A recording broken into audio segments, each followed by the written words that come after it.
What up, people? Thanks for tuning in.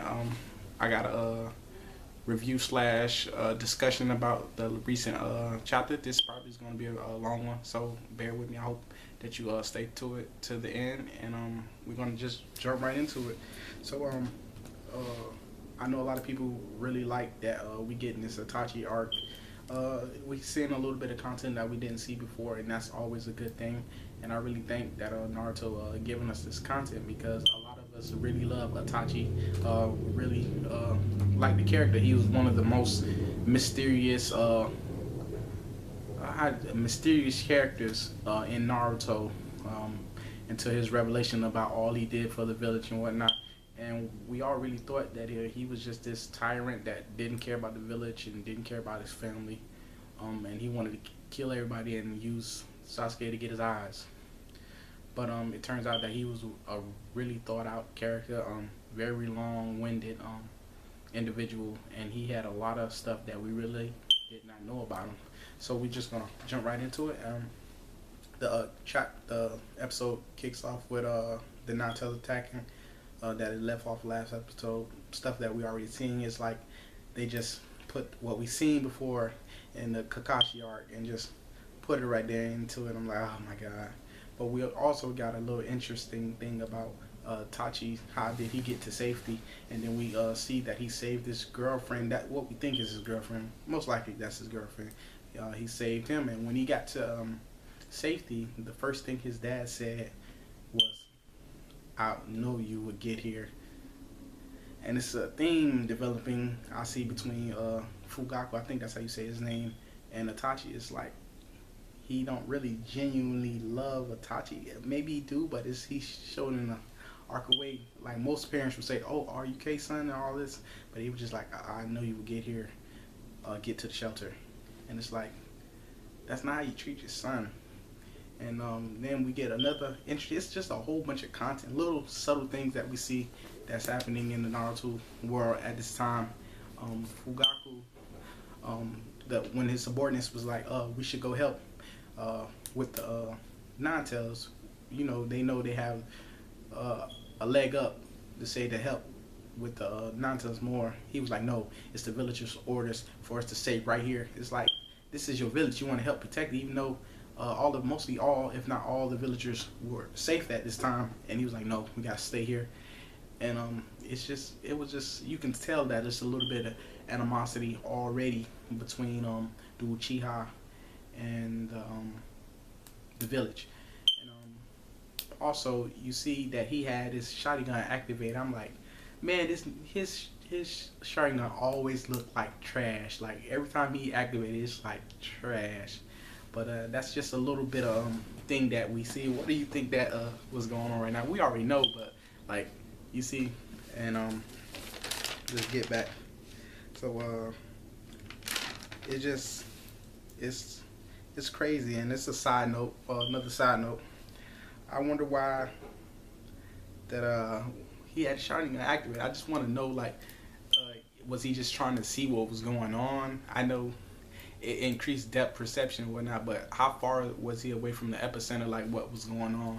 And that's just crazy. It just always looked like trash when he activated Sharingan. It's like a little kid drew it or something like that. And it's a funny part. This episode had its serious parts, its funny parts. It's just a great episode to me. It had its funny parts, its serious parts, and its parts that nostalgia, like wow. And one of the funny parts was when we don't still know her name. Itachi, I'm just say Itachi girlfriend, came up to him after they were rebuilding the village. She called Sasuke she. And when you first see Sasuke, it looks like he's asleep. But when in the next shot, it shows him holding Itachi's shirt, like, Trick, get away from my man, like, get away from my big brother, he's mine. So she asked Itachi to hold him, and he's like, no, I don't want him to cry. She's like, yeah, please. And you see him pushing her face and everything. It's just a funny part. And it just shows you how much Sasuke really cared for Itachi at such a young age. And that was just just a small part that they added that some people could have missed. So I just wanted to say that. I don't want to sound like a Saratobi hater, But how Danzo, it just shows how much shit that Saratobi let go during his reign as Hokage. The fourth Hokage died. Uh, the village got destroyed twice. Once by Orochimaru, once by you can't really blame him for the Nine Tails attack, but yeah, you yeah, it was on the fourth watch, but yeah, but and it's just a lot of stuff like how he let Danzo push through Chi out to the end of the village, and then he gave some sorry excuse like, you wanted the training facility, it's a perfect place where ideal for your training, and it just shows you that who was really running the show. Danzo was really running the show, and it just shows you by how he let them push through Chi out to the edge where they can watch him. So that just was crazy stuff that was happening. It shows he had poor leadership, man. Poor leadership.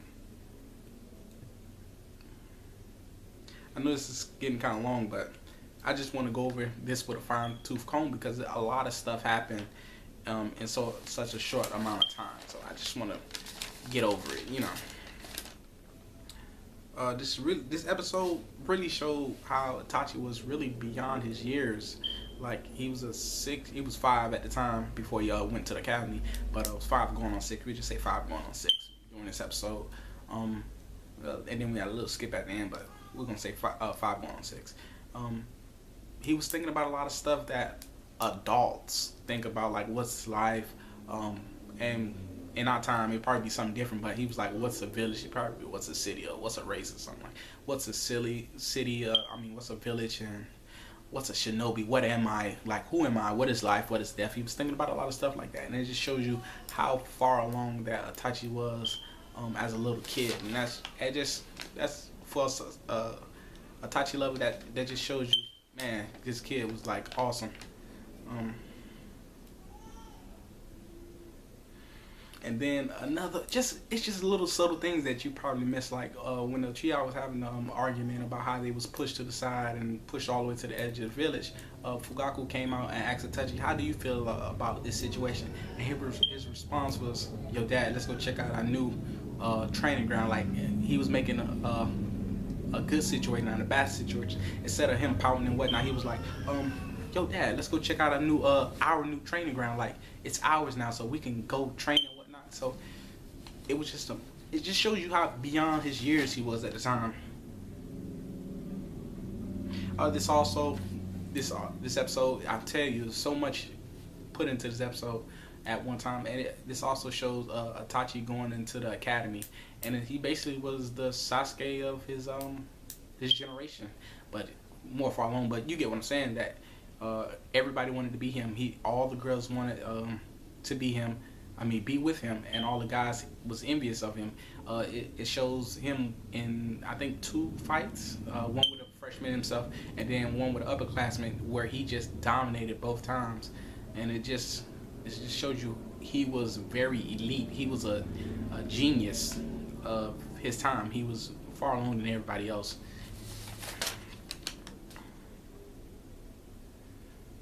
And then it shows how he was like, he asked his dad for a jutsu, and he was like, aren't you learning them at the academy? He was like, it's too easy. Like, and he's like, his father's response was, that's my boy.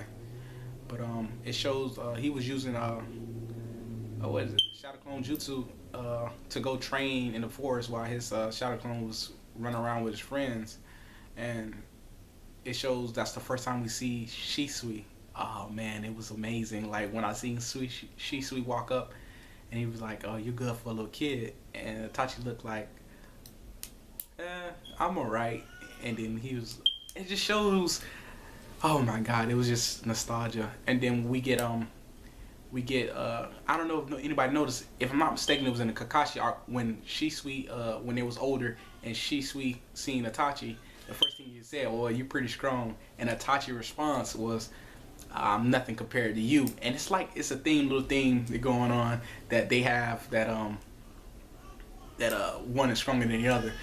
Shisui's a beast. We can tell Shisui he's 6 at the time, so I would give how tall he is, I probably give him extra 3 years on Itachi. So Shisui is probably 10 at the time, and he's probably 10 or 9 or somewhere in there. He's probably a little bit older than, so just by the height difference, I give him about 3 or 4 years. That he's probably that older than Itachi. But it was good to see him. And when I skipped this part. Man, I'm going on 10 minutes, but I skipped this part. When Itachi had beat the upperclassmen, this is very important. A lot of people miss this. When Itachi beat the upperclassmen, the freshmen that he had beat, they came and was like, "Oh yeah, that's my friend." And then Itachi, it was like he looked around, was like, "Friend," and then got me thinking. If you notice, you never see Itachi with any friends because all the girls want to be with him, and he's so strong. All the guys is envious of him.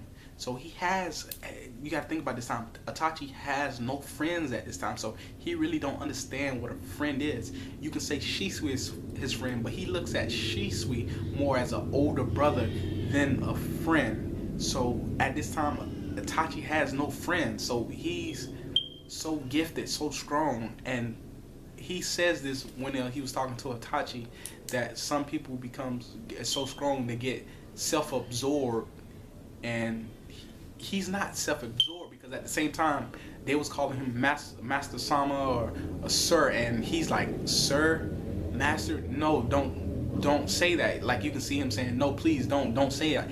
He's very, very humble. It just shows the little stuff that we miss, that Itachi is very humble and not self-absorbed at all, but he has no friends. He has no friends at the time. And another thing, just one more thing, then I'm probably gonna close this out because we're running on 12 minutes. Itachi has treated Sasuke the same the whole entire time. It's the part when Sasuke is crawling up. It's cool to see little Sasuke as well. Look at, he's crawling up to Itachi, and as soon as he get there, he says, "Wait, some other time, Sasuke," and runs off. It's just crazy, man. He been treating Sasuke the same his whole entire life, and I just had to put that in. So I think that's about all that I have. It's a little bit more, but I think I'm gonna close it out right there. But just as a whole, you can see that Itachi is really beyond his years in the academy. He got graduated because the instructor seen that he did the Kagen Bushin, and that's how I think Kage Bushin. I think that's how you say Shadow Clone. But he shows that that's a technique that forbidden at the time. We're still forbidden at the time because you remember Naruto stole the scrolls to learn that. But it's cool that we get to see in this content, and I'm glad that you, for those who stick to the end, I'm glad that you stuck to the end. And put in the comments below, how do you feel about what's going on in Itachi? Do you like the Itachi arc? Or are you happy that they're giving us this a little bit of new content about Itachi? And let me know. Like, comment, subscribe. Thanks.